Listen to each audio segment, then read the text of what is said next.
Bismillahirrahmanirrahim. Assalamualaikum warahmatullahi wabarakatuh. Majlis ini adalah bukti kasih yang tumbuh mekar dalam taman takdir ilahi.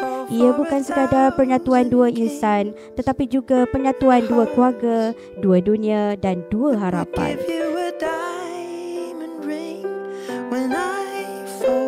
Dulang hantaran sebagai tanda cinta dan kasih berjanji setia.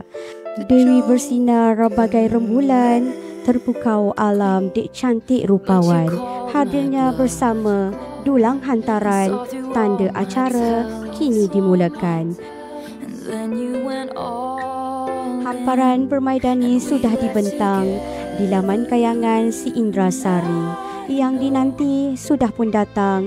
Inilah detiknya akad dipatri. Berjalan beriringan, izinkan kami untuk mempersilakan langkah masuk bakal pengantin lelaki hari ini, iaitu Fadli Idlan, masuk ke ruang pernikahan.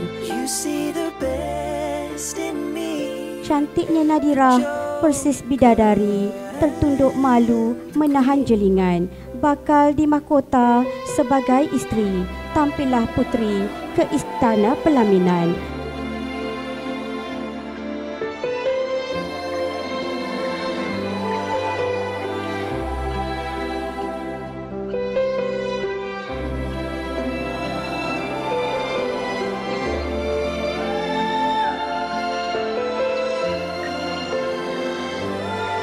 Fadli Idlan bin Yusuf.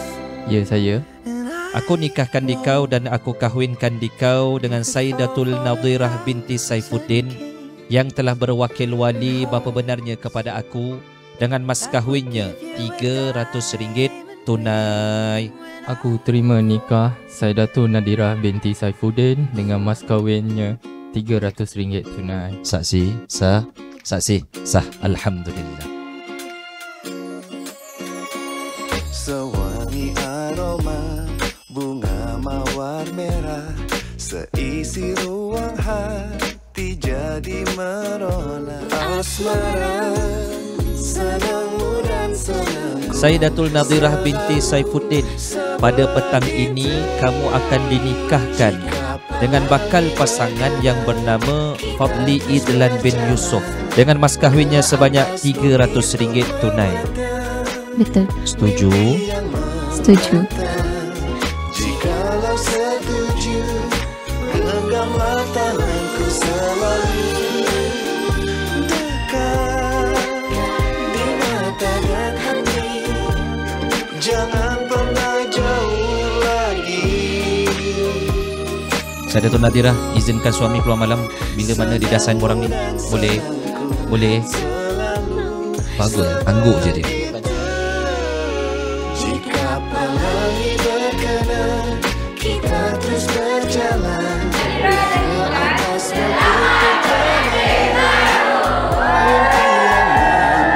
Okay, good.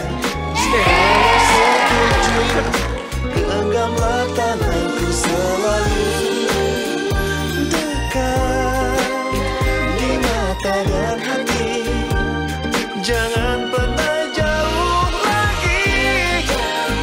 Kita akan terbang lebih jauh lagi, bersama mimpi mata dan hati. Lebih dekat jika pelangi berkenan, genggamlah tanganku.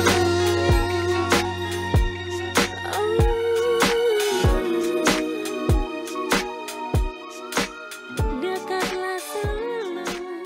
Jika pelangi berkenan. Sayyidatul Nadhirah, saya nak tanya, awak nak suruh ayah nikahkan ataupun saya nikahkan awak ni?